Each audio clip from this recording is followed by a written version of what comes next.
Koti, something, something, something. So I forgot the rest, but so that's the conclusion. So I'll just end with this. So therefore, Lord Buddha, he says, let no man think lightly of evil, saying in his heart, it will not come upon me. Even by the falling of water drops, a water pot is filled. So the fool becomes full of evil, even if he gather little by little. But the good thing is that Buddha says, let no man think lightly of good, saying in his heart, it will not come upon me. Even by the falling of water drops, a water pot is filled. The wise become full of good, even if he gather little by little. So let's become full of good by gratefully associating with devotees, hearing the Bhagavatam. But if we want to hear Netflix all the time, go on people's Facebook and become envious that others are successful and we're not successful, if we want to waste our time with movies, then you'll find that you may do things to a greater or lesser degree that you'll really have to suffer from. But that's our own choice. We all have free will. So choose wisely. That's what the Bhagavatam recommends. So thank you. Any comments, questions?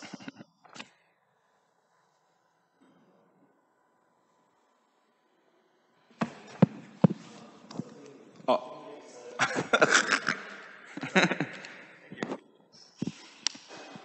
Some of the things you said made me think about how I often avoid controversial topics with people.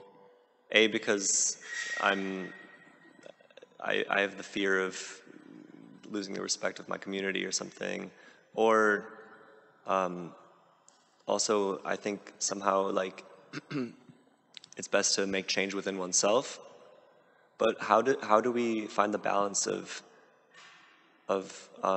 focusing inward towards God as opposed to like making change in the world and trying to make it into what we want it to be? Very beautiful, and you used the word balance, and so this is just a spontaneous answer. What I could think there could be many answers, but how do we? I mean, there's a saying by Gandhi: "Be the change you want to see in the world." You have no control over changing others, but you do have control over changing yourself, and it's very nice. So this very famous verse by Prahlad Maharaj, I quoted at the beginning. Vipra dvisha guna yuta aravinda naba parada vinda vimukha shwapacham vadishtam manyeta arpita manovachane hitartha pranam punati sakulam natu buddhi manaha. This verse says that we shouldn't be overcome by buddhi manaha, false prestige. And with false prestige, sometimes that we have, the false prestige that we could change others, actually. The ego, like the conception that we're Krishna, we're the controller, we have the ability to change people's hearts. And how do we know? So sometimes when you do devotional service, and you're very sincere in your practices, or when you do anything in life, if you do anything good in life, it doesn't matter whether it's devotional service or any occupation, definitely people are going to appreciate it sometimes, right? If you're a musician, if you're a good writer, if you're a good devotee, people come and say, Prabhu. So as far as devotional life is concerned, sometimes people, whether great or small, sometimes people may call to us, Prabhu, you have changed my life. You have purified me. You are my guru. So that's like a boost to the ego, just like they were doing it to Indra. Indra, we are so grateful you are our guru. So Indra was like, yeah. But we should be humble with ourselves. We should give others a test whether we're truly changing them.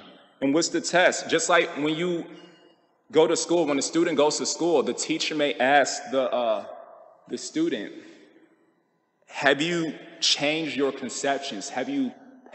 Do you understand the subject matter? And the students may superficially say, yes. So in much the same way, people may superficially tell us, you've changed my life. But we see that a teacher, they give the student a test to see whether they're truly changed. So sometimes people may come to us and say, oh, you've changed my life. You purify me. It's like, really, all the millions of years of sense gratification you've done, I've changed your life in like one lecture, huh? Really. So we have to ask ourselves, be humble with ourselves. Not that we ask people, but if we want to humble ourselves, if people are truly boosting our ego and saying, you've changed my life, then we may question, really? I've changed your life? Let me give you a test. Are you chanting 16 rounds without fail every day? Well, no. Have you given up watching TV? Well, no. Have you given up Netflix? Well, no. Have you given up other things on the internet? We know what that means. Well, heck no. Have you read Prabhupada's books? Well, I'll read a verse here and there. Well, then how have I changed your life? Well, your lectures are very funny. So there's a saying, never underestimate your power to change yourself. Never overestimate your power to change others. Kama dinam katina katida palita durnidesha. We should understand that people's real masters is not us. It's their kama dinam, their desires. And we should be humble with ourselves when people want to boost our ego. And so the conclusion is, yes, focus on changing yourself. If others, whether they superficially change from our actions or whether they sincerely change, that still shouldn't really be our concern, because in the final analysis, that's between them and their relationship with Krishna. It's a nice ego boost, but if we sincerely believe that we're changing people's lives, then trust me, maintain a mentality, Krishna will humble you. Then, oh, Prabhu, you have changed my life this year, or you have changed my life, but they changed my life even more, so I'm going to listen to them.